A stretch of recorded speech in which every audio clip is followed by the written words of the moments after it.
Les demandes de crédit à l'habitat déferlent dans les banques. Résultat, les délais de réponse s'allongent. Chez Crédit Logement, par exemple, il faut aujourd'hui patienter une semaine, voire 10 jours, pour obtenir une réponse au lieu de 48 heures.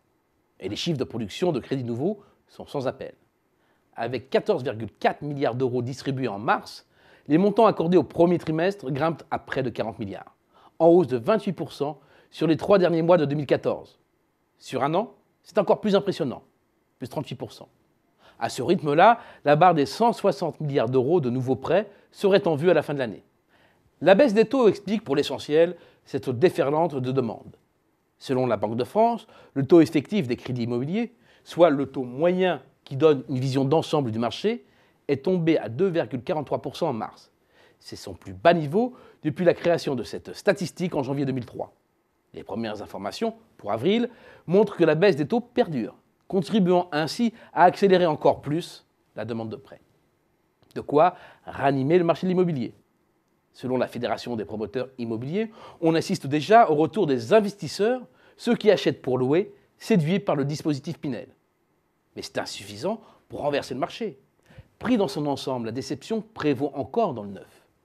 Les mises en chantier, par exemple, ne décollent toujours pas. 84 900 logements sont sortis de terre au premier trimestre, en recul de 1,4% sur la fin 2014 et de près de 9% sur un an. À cette cadence, moins de 340 000 logements seront construits cette année. C'est plus de 5% de moins qu'en 2014.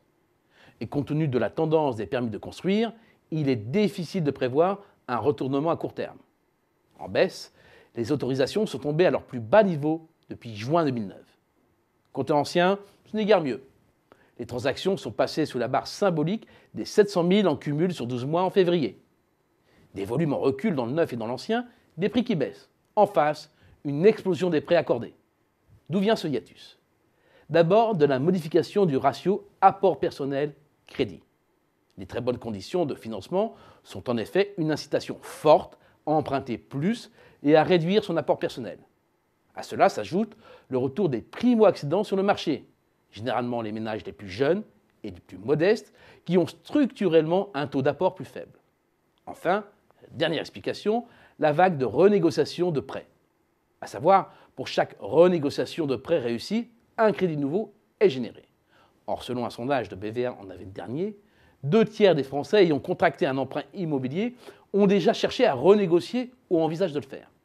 C'est devenu un sport national encouragé par les intermédiaires financiers qui font écho à la recherche de pouvoir d'achat des ménages. Si bien qu'aujourd'hui, un dossier sur 4 environ est un rachat de crédit. Pour les ménages concernés, l'économie n'est pas mince.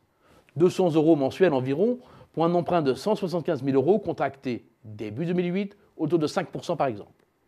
Une cagnotte qui ne se retrouve pas dans l'immobilier, mais dans le commerce. Et d'arriver finalement à cette conclusion, le boom du crédit à l'habitat profite à la construction, un peu, à la consommation, beaucoup.